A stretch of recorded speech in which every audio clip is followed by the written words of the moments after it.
Boom! I am just like backlog. मैं कहाँ से आई कब आई आपको पता ही नहीं चला। Hello everyone, welcome back to my channel. And अगर आपने इस वीडियो पे क्लिक किया है तो I guess you want to know how to cover backlogs. So today in this video I am going to tell you 5 tips just so you can cover your backlogs in minimum time. Make sure to watch the video till the end, and without any further ado, let's get started. But before starting, I would like to say one thing. Don't take stress. अब backlog हो गया है, just don't waste your time on overthinking. Utilize that time to cover your backlogs. Okay, let's start. First things first, to keep everything organized, just make a list. Make a list, for example, just name of the chapter कि आपका कौन सा chapter backlog में है. For example, rotation. जैसे ही वो chapter ख़त्म हो जाए, just put a tick in front of the chapter. That tick gives you enough motivation to keep going. आपका जितने भी ज़्यादा backlog हो, जब आप वो tick करोगे, you'll get the satisfaction and the motivation to keep going.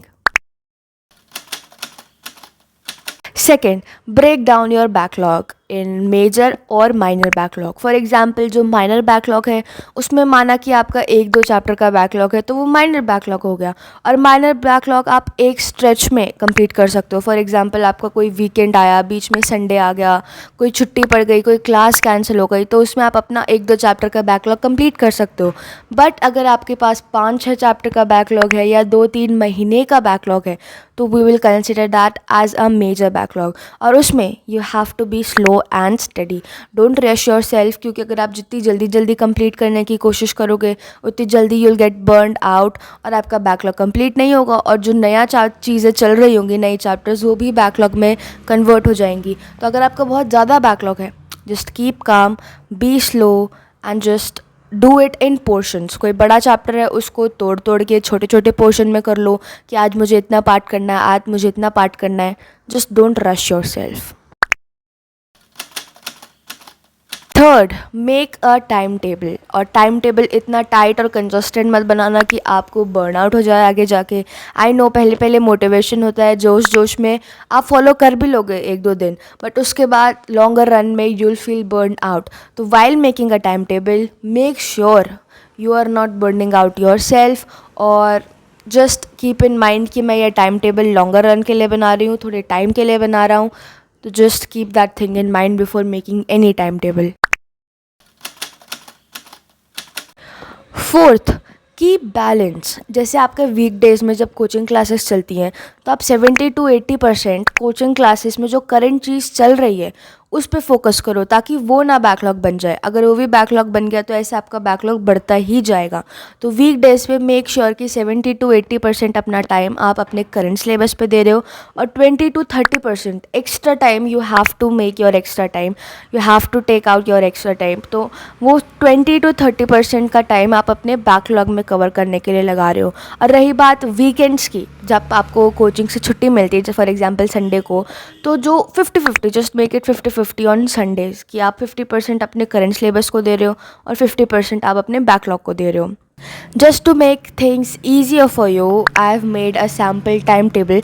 If you want, you can do some changes, but just to give you a simple idea, here is my timetable.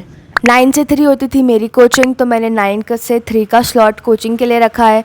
फिर 1 घंटे का break लेके 3 to 4, 4 बजे से रात के 10 बजे तक you have to focus on your current syllabus. 4 से 10 बजे कॉन्टीन्यूस नहीं, यू आर स्मार्ट इनफ, जहाँ पे आपको ब्रेक चाहिए, टेक ब्रेक्स, 15-20 मिनट्स का take break, do your dinner, do your snack, whatever you want to do.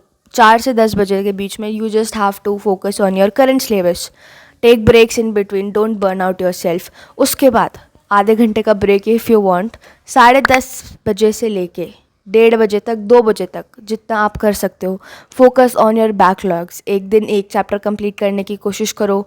आधा, बहुत बड़ा चैप्टर है उसको आधा कंप्लीट करने की कोशिश करो, एंड मेक श्योर कि आप जितना पोर्शन कंप्लीट कर रहे हो उसके क्वेश्चन उसी समय लगा लो. चैप्टर का बैकलॉग कवर हो जाता है, बट क्वेश्चन का बैकलॉग कवर नहीं हो पाएगा, क्योंकि फिर यूल फील लेज़ी कि मैं जो क्वेश्चन करने हैं मैं क्वेश्चन नहीं कर पा रही हूँ. तो जितना पोर्शन आप जिस दिन कंप्लीट कर रहे हो उसके क्वेश्चन, मेक श्योर कि आप उसके क्वेश्चन उसी समय सोने से पहले ही कवर कर लो. ये तो थी वीक डेज़ की बात। नाउ कमिंग टू वीकेंड, जो आपका कोचिंग का टाइम था 9 to 3 का, उसको आप बैकलॉग कवर करने में कर सकते हो, क्योंकि संडे को तो आपकी कोचिंग चलती नहीं है। तो 9 to 3 यूटिलाइज दैट टाइम, उस टाइम को भी यूटिलाइज़ करो बैकलॉग कवर करने के लिए। वीकेंड्स को you have to work extra. फिर जो टाइम बचा 4 से 10 का स्लॉट, उसको जस्ट ऐसे ही रहने दो, उसमें करंट सिलेबस को ही फोकस करो, वरना करंट सिलेबस भी बैकलॉग बन जाएगा। 4 से 10 वाला स्लॉट नहीं छेड़ना, उसमें करंट सिलेबस ही करना है। फिर वही 10 साढ़े 10 के बाद से you can again cover your backlog. तो वीकेंड्स पे try to do extra work, ठीक है, एक्स्ट्रा टाइम करो, थोड़ा ओवर टाइम करो अपने बैकलॉग को कवर करने के लिए। Tip number 5, just do it. I know बीच बीच में कभी आपको थोड़ा डाउन फील होगा, you will feel a little upset, but just keep going. थोड़े दिनों की बात है, उसके बाद आपका बैकलॉग ख़त्म हो जाएगा, then you will feel very good. Make sure to take breaks in between, don't burn out yourself and think wisely. You are smart enough, आप इतने बड़े हो गए हो, आपको पता है कौन से चैप्टर कितने इंपॉर्टेंट है। अगर आपका कोई छोटे चैप्टर्स का बैकलॉग है, फॉर एग्जांपल लिविंग वर्ल्ड का हो गया, वो इकोसिस्टम वाला चैप्टर हो, पूरा यूनिट हो गया, माइक्रोब्स का हो गया, या फिर फिजिक्स में आपका unit dimension, basic maths, vectors, अगर इन सारे छोटे छोटे चैप्टर्स का आपका बैकलॉग है, तो just complete it in one shot. आप वन शॉट में कंप्लीट करो, और जितना टाइम आपका बच रहा है utilise that on doing question practice. जो छोटे छोटे चैप्टर हैं उसको वन शॉट में दो, क्योंकि आपको पता है वो छोटे चैप्टर हैं, उसमें 10-15 लेक्चर्स करने की ज़रूरत नहीं है, वन शॉट में भी टीचर वही पढ़ाएगा। तो छोटे छोटे चैप्टर वन शॉट में कंप्लीट करो, और जितना टाइम बच रहा है उसको क्वेश्चन प्रैक्टिस में यूटिलाइज़ करो।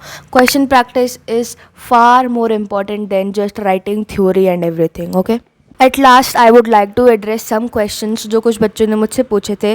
फर्स्ट क्वेश्चन इज़, वेदिका यकीन 4.0 बैच से अगर इफ़ आई डू लेक्चर्स, तो क्या यकीन 2.0 से कुछ क्वालिटी का इफ़ेक्ट पड़ेगा? नहीं, आई थिंक PW में ये चीज़ है कि हर बैच में हर टीचर अच्छा ही पढ़ाता है। आप क्वालिटी की चिंता मत करो, quality will not be compromised, और just go for it. Make sure आपका बैकलॉग ना हो।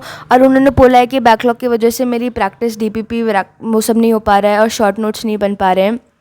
देखो, शॉर्ट नोट्स तो कोई बात नहीं, शॉर्ट नोट्स आपको कभी आगे जाके टाइम मिलेगा, अभी दिवाली ब्रेक आने वाला है, उस समय टाइम मिलेगा, तो तब आप शॉर्ट नोट्स बना सकते हो। अभी आप फोकस करो कि मुझे बैकलॉग कंप्लीट करना है, और question practice, please question practice को कभी इग्नोर मत करना। मैंने भी ऐसी गलतियाँ की थी कि मेरा बैकलॉग है, मैं क्वेश्चन प्रैक्टिस नहीं करती थी, आई जस्ट फोकस्ड ऑन कि मैं चैप्टर कंप्लीट कर लूँ पहले, बट ऐसा मत करना। जितना चैप्टर आपका कंप्लीट होता जा रहा है, साथ ही साथ क्वेश्चन प्रैक्टिस करते रहो।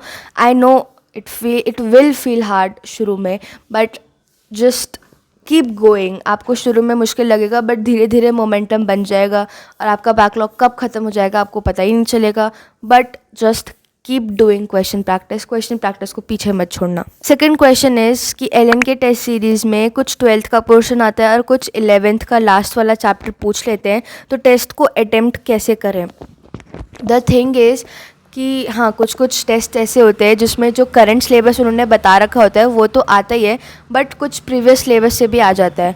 तो आपने जो सिलेबस करंट सिलेबस है उसका तो पढ़ा ही होगा, तो उसको तो पूरा पोर्शन अटेम्प्ट कर लो, और जितना पीछे का याद है उतना अटेम्प्ट कर लो, बट जो डोंट स्किप द टेस्ट। मैंने भी ऐसी गलतियाँ की हैं कि इसमें तो आधा इसका आ रहा है, आधा 11th का आ रहा है, आधा 12th का आ रहा है, मैं ये टेस्ट नहीं दूंगी, पहले मैं 12th भी रिवाइज़ करूँगी, 11th भी रिवाइज़ करूँगी, फिर जाके टेस्ट दूंगी। ऐसा मत करना, ये बहुत बड़ी गलती हो जाएगी।